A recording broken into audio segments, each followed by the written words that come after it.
नमस्कार, आप Kaithal bag news देख रहे हैं। मैं हूं अजय। 10वीं कक्षा के बाद आपके मन में भी संशय रहता है कि क्या करें, कौन सी स्ट्रीम में जाएं, किस जगह पर ज़्यादा बेहतर अवसर मिलेंगे और क्या आर्ट्स मेरे लिए ठीक रहेगा, नॉन मेडिकल मेरे लिए ठीक रहेगा, मेडिकल ठीक रहेगा या फिर कॉमर्स ठीक रहेगा।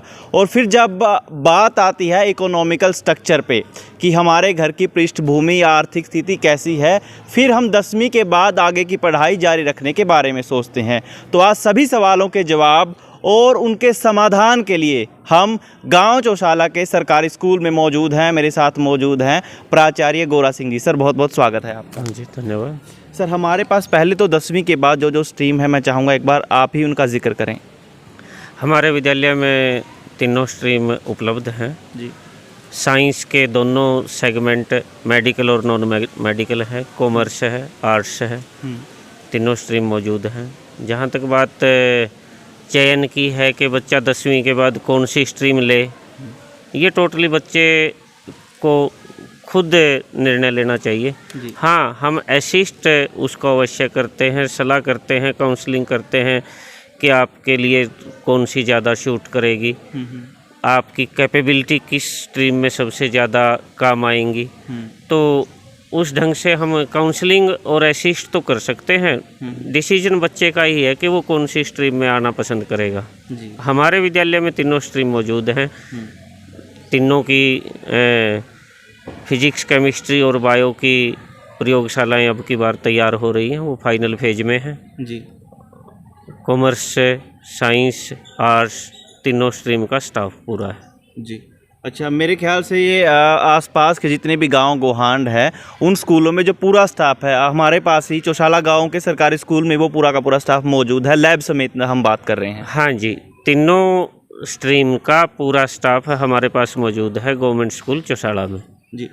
अभी 10वीं के नतीजे भी आने वाले हैं। मेरे ख्याल से मई महीना चल रहा है और मई महीने में ही 10वीं का रिजल्ट आ जाएगा, 12वीं का भी रिजल्ट आ जाएगा। प्रिडिक्टेड डेट, एस्टिमेटेड डेट 15 मई दे रखी है बोर्ड ने। हाँ जी। तो ऐसे में जब बच्चों की काउंसलिंग की बात आती है सर, क्योंकि प्राइवेट स्कूलों का जब स्ट्रक्चर देखते हैं और ख़ासकर जब बड़ी पढ़ाई करनी होती है बच्चों को, तो इकोनॉमिकल रूप से, आर्थिक रूप से बच्चा कई बार इतना संपन्न भी नहीं होता कि उनकी फ़ीस को पुगा सके। लेकिन ऐसे में जो हमारा स्कूल है वो किस तरीके से कैपेबल है सर? बच्चे को चाहिए इंफ्रास्ट्रक्चर जी, और उससे भी ज़्यादा महत्वपूर्ण है फैकल्टी का होना जी। ये दोनों चीज़ यहाँ पर मौजूद हैं। इंफ्रास्ट्रक्चर भी है और पढ़ाने के लिए फैकल्टी भी है। फीस गवर्नमेंट स्कूल में होती ही नहीं, कुछ नाम मात्र के चंदे होते हैं, वही हैं। सारा साल में 1000 रुपया भी नहीं लगता। 11वीं क्लास और 12वीं क्लास में यदि आप नॉन मेडिकल पढ़ रहे हैं और आर्ट्स पढ़ रहे हैं तो वो और कम हो जाता है जी। बिल्कुल नॉमिनल से चार्जेज हैं। बिल्कुल सर। हाँ जी। तो मतलब इकोनॉमिकल रूप से कोई भी अगर आर्थिक रूप से कमज़ोर बच्चा है तो वो बाकायदा आ सकता है। बेशक वो आर्थिक रूप से कमज़ोर भी नहीं है, अगर वो चाहता है कि सरकारी सेवाओं का लाभ ले तो हम बिल्कुल कैपेबल हैं। हमारे पास लैब भी है उस तरीके से, और इसके साथ साथ जो टीचर की फैकल्टी है वो भी पूरी की पूरी कंप्लीट है। एक और बात है सर, बच्चों के कई बार डाउट्स होते हैं, भ्रम होते हैं कि जो सरकारी टीचर्स हैं उनसे गवर्नमेंट और ही ज़्यादा काम लेती है या और अन्य काम लेती है पढ़ाने की बजाय, तो इस पर आप क्या कहेंगे? देखो, काम तो गवर्नमेंट लेती है, अनेक प्रकार के काम हैं, बट वो सारे काम हम एडजस्ट करते हैं कि बच्चों की कक्षाएं बाधित ना हो, और यदि हों भी तो कम से कम बाधित हों। कुछ राष्ट्रीय महत्व के काम होते हैं, चुनाव है, जनगणना है, वो ऐसे इनएविटेबल काम हैं, वो तो करने ही होते हैं। बाकी और जो दिन प्रतिदिन के बाकी अन्य क्रियाएं हैं, उनमें कोशिश यही रहती है कि क्लासेस कम से कम बाधित हों और अव्वल तो बाधित हो ही नहीं।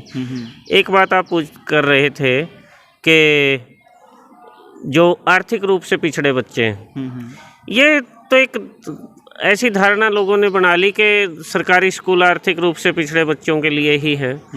हम किसी भी अच्छे से अच्छे प्राइवेट स्कूल को किसी भी ढंग से कॉम्पिटेंसी देने में कम नहीं है, बिल्कुल उनको compete करने में समर्थ हैं। हमारे पास इंफ्रास्ट्रक्चर और फैकल्टी दोनों पूरी मौजूद है। अच्छे बच्चे जो आगे निकलना चाहते हैं वो बेझिझक आ सकते हैं। कोई आर्थिक रूप से पिछड़े के लिए अलग से नहीं है। जी, कई बार परिणाम भी देखता है बच्चा जो पीछे का रिजल्ट रहा है, क्या हम उनकी भपोती या उनको लेकर भी हम दूसरे बच्चों को काउंसलिंग कर सकते हैं सर? क्या जो नए बच्चे आएंगे कि उन्हें देख के आए हमारे पास बेहतर परिणाम ऑलरेडी मौजूद है, क्या है ऐसा? प्रीवियस ईयर 2022 में जो परिणाम आए थे 21-22 सत्र के, हमारे पास 12वीं में 64 बच्चे थे जी।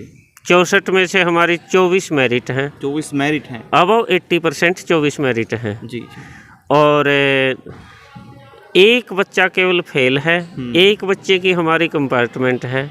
तो हम कह सकते हैं कि 62 क्लियर पास, एक की कंपार्टमेंट और एक फेल, 64 में से आप अप्रोक्सीमेटली 98% रिजल्ट कह सकते हैं हमारा। ये 12वीं का है। 10वीं में हमारे पास 99 स्टूडेंट्स थे प्रीवियस ईयर, और उन 99 में से 10वीं में अपेक्षाकृत मेरिट कम है, वो कोई 8-9 थी, और लेकिन फेल वहाँ भी नहीं है। हमारे सारे बच्चे फर्स्ट डिवीज़न से पास हैं, फेल वहाँ भी 3-4 बच्चे हैं। कंपार्टमेंट है 2-3 बच्चों की।